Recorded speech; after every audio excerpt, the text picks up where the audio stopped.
সবুজ ভাই আজকের কর্মবিধানে উপস্থিত আছেন সিরাজগঞ্জ সদর উপজেলা ছাত্র দলের সম্মানিত আহ্বায়ক আমার সহযোদ্ধা বন্ধু ইকবাল হোসেন জীবন, উপস্থিত আছেন সিরাজগঞ্জ সদর উপজেলা ছাত্র দলের যুগ্ম আহ্বায়ক দীপঙ্কর ঘোষ সহ যুগ্ম আহ্বায়ক বৃন্দ।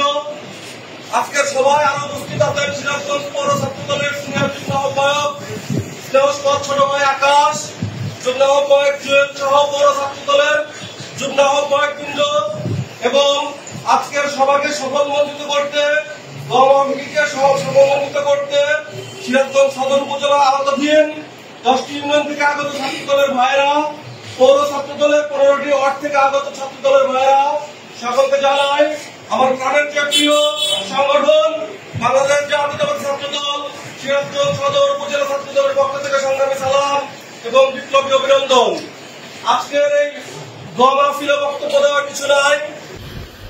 2024 সালের জুলাই এবং আগস্টে বিগত 17 বছরের জমানো স্ফুলিঙ্গের মাধ্যমে স্বৈরাচার বাকশাল পতনের যে গণ অভ্যুত্থান হয়, সেই গণ অভ্যুত্থানে আত্মত্যাগকৃত সকল শহীদ ভাইরা, বন্ধুত্বকরণকারী সকল বীর ভাইরা এবং আন্দোলনে অংশগ্রহণকারী সকল নেতৃবৃন্দ সকলের প্রতি রইল আমার সিরাজগঞ্জ সদর উপজেলা ছাত্র দলের পক্ষ থেকে আন্তরিক দোয়া এবং সমবেদনা।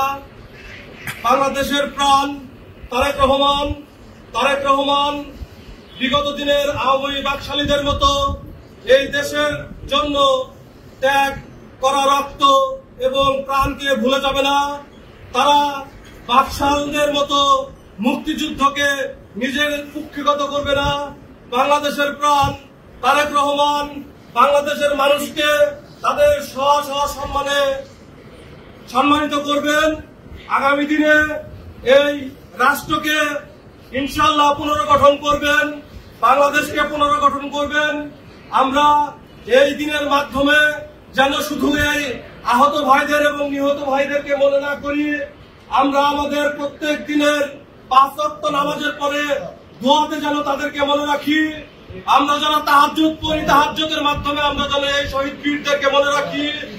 আমরা যেন প্রত্যেকটা ভালো কাজে, প্রত্যেকটা সংকটের সময়ে বীরদেরকে মনে রাখি এবং এদের এই আত্মত্যাগকে আগামী দিনে প্রয়োগ করে একটি সুন্দর সুস্থ রাষ্ট্র বিনির্মাণে সহযোগিতা করতে পারি, এই আশাবাদ ব্যক্ত করে আমি আমার সংক্ষিপ্ত বক্তব্য এখানে শেষ করছি।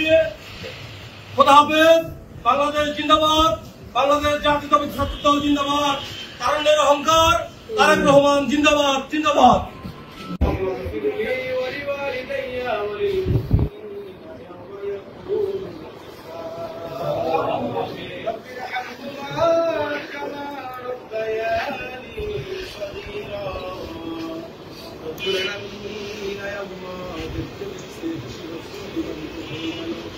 Allah